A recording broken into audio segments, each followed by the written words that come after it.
Hi, this is Rudy, and welcome back to my documenting journey. It's been a long time I have recorded a solo podcast like this.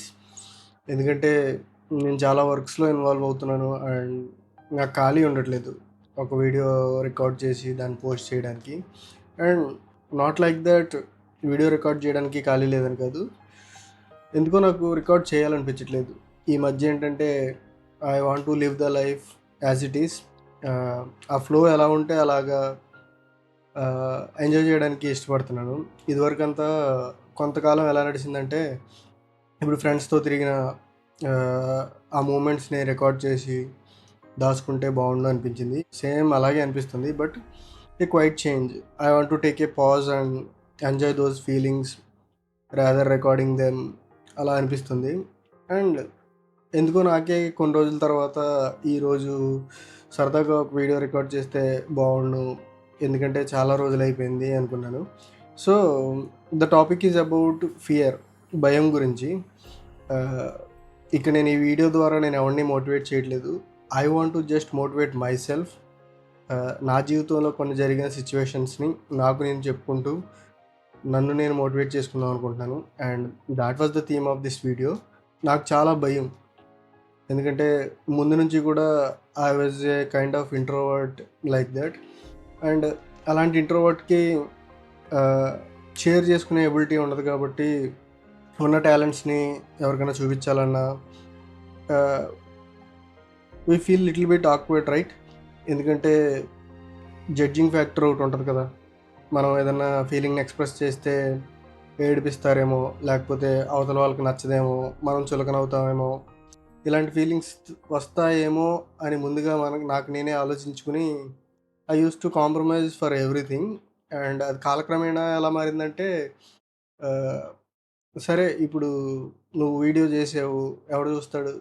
For example నేను video తీసి post చేస్తాను. నా సొంత ఫ్రెండ్సే చూడరు. I don't think వాళ్ళు చూడాలని నేను అనుకోను. It's just my hobby. ఎందుకంటే నేనేదన్నా ప్రొడక్టివ్‌గా చెప్పి, దానివల్ల అవతల వాళ్ళకి ఉపయోగం ఉంటే చూడాలి. బట్ నా వీడియోస్ నా పర్సనల్ గ్రోత్ గురించి, నా గురించే ఉంటాయి తప్ప ఎవరికీ ఉపయోగపడవు. So, I don't have any feelings like అరే! చూడట్లేదు, చేయట్లేదు. But only thing I was feared about is the judging factor. Bully చేస్తారేమో, ఆడు వీడియోలు చేస్తున్నాడురా, ఆడురా వీడియో చేస్తాడు అంటారేమో అన్న ఒక్క ఫీలింగ్‌తోనే I used to suppress my all dreams. Dreams అంటే పెద్ద డ్రీమ్స్ కూడా కాదు. జస్ట్ లోపల అనుకున్నది బయటికి ఎక్స్‌ప్రెస్ చేయలేకపోవడమే. And this is one kind of fear. And later on moving to my life style, నేను వ్యవసాయం చేయడం మొదలుపెట్టాను. And everything is going well. But all of sudden నాకు రెప్టైల్స్ అంటే చాలా భయం. అండ్ ఈ వీడియో కూడా ఇవాళ ఎందుకు చేస్తున్నానంటే, it have some reason. I will explain it in next 2-3 minutes.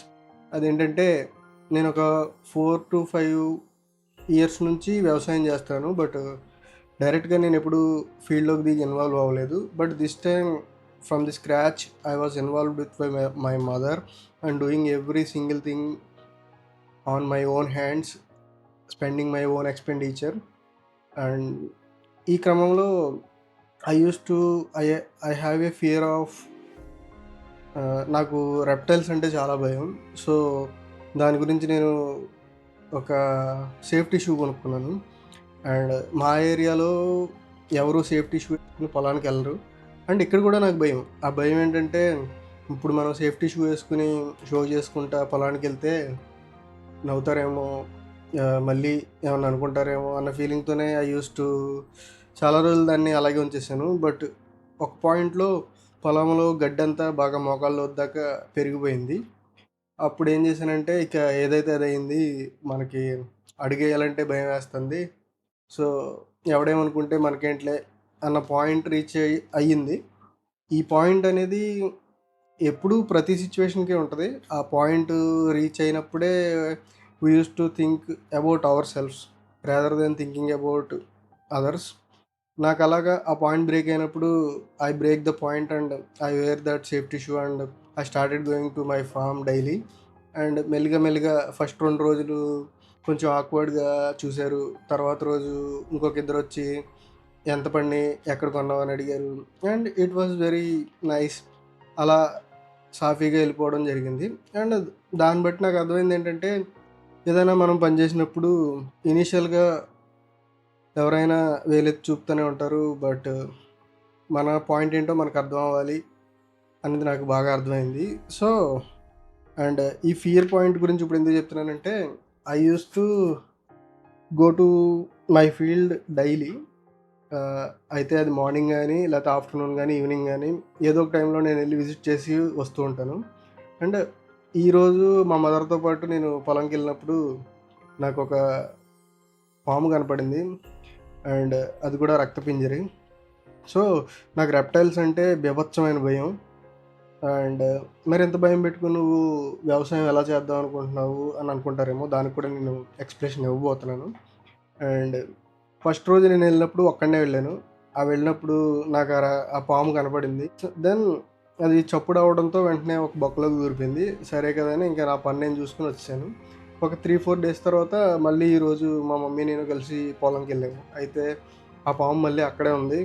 Same ఇంకా బయటికి కూడా కనిపిస్తుంది. అండ్ ఆ పాముని చంపడానికి మా పక్క పొలంలో మా ఇంటి పక్కన ఒక అంకుల్ ఉంటే ఆయన పిలిచాము. ఈలోపు మళ్ళీ అది బొక్కలోకి వెళ్ళిపోయింది. వగేరా వగేరా ఇంకా చాలా జరిగినాయి. మై పాయింట్ హియర్ ఈజ్, భయం అనేది మనకి నచ్చని వాటి మీద, అవగాహన లేని వాటి మీద ఒక ఇంప్రెషన్ క్రియేట్ అయిపోతుంది. అంటే మనకు రాని పనుల మీద, మనకు చేతగాని పనుల మీద, మన సమక్షంలో మన ఆధీనంలో లేని పనుల మీద మనకు భయం అనేది ఎప్పుడూ ఉంటుంది. అండ్ నాకు జరిగిన కొన్ని ఇన్సిడెంట్స్ ద్వారా నేను అర్థం చేసుకుంది ఏంటంటే, getting fear to something is very natural, but avoiding fear towards that one is very difficult. And అలాంటి పనులు ఎప్పుడు జరుగుతాయంటే, నువ్వు ఆ సిచ్యువేషన్ని ఫేస్ చేసినప్పుడే ఆ ఫియర్ అనేది పోతుందని నాకు బాగా అర్థమైంది. ఇందాక చెప్పినట్టు ఆ సేఫ్టీ షూ నేను కొనుక్కొని వేసుకోవడానికి భయపడ్డాను. ఎందుకంటే దానికి కొన్ని ఫ్యాక్టర్స్ ఉన్నాయి. ఏమని, ఎదుటోళ్ళు ఏమనుకుంటారో అని, లేకపోతే నవ్వుతారేమోనని, ఇలాగా. బట్ అక్కడ నా సేఫ్టీ నాకు ఇంపార్టెంట్ అని నాకు గుర్తు రాలేదు. ఎదుటోడు ఏం ఫీల్ అవుతాడు, ఆడేమనుకుంటాడు, ఈడేమనుకుంటాడు అని ఆలోచించాను తప్ప, అది వేసుకోవడం కరెక్టే, అది వేసుకోవడం వల్ల నా సేఫ్టీ ఉంటుంది అన్న విషయం నాకు ఎప్పుడు అర్థమైంది, నాకు థ్రెట్ వచ్చినప్పుడు. నేను ఫీల్డ్లోకి వెళ్ళాలంటే గడ్డెంత లోతు మలిసిపోయింది, కింద ఏముందో కనపట్లేదు, సరే ఎవడేమనుకుంటే ఏముందిలే అని వేసుకున్నప్పుడే, ఆ పాయింట్ బ్రేక్ చేసినప్పుడే ఫియర్ అనేది నాకు ఓవర్కమ్ అయింది. సో ఏ సిచ్యువేషన్లో అయినా ఒక ఫియర్ అనేది ఓవర్కమ్ అవ్వాలంటే ఆ సిచ్యువేషన్ని ఫేస్ చేయాలని నాకు బాగా అర్థమైంది. ఇదేం పెద్ద లాజిక్ ఏం కాదు, చాలామంది ఇదే చెప్తారు. బట్ ఇది నేను డిస్కవర్ చేశాను అంతే, చాలా లేట్గా I use to realize. And ఫైనల్గా ఈ వీడియో ద్వారా నేను చెప్పొచ్చేది ఏంటంటే, if in case you follow or not, if you want to avoid the fear inside you must face the situation. I repeat, you must face the situation. నువ్వు ఆ situation face చేసినప్పుడే ఆ సిచ్యువేషన్ ఎలా deal చేయాలనేది అర్థమవుతుంది. And ఇది నాకు అర్థమైంది. And that's it for the video, and meet you in the next document. Bye bye.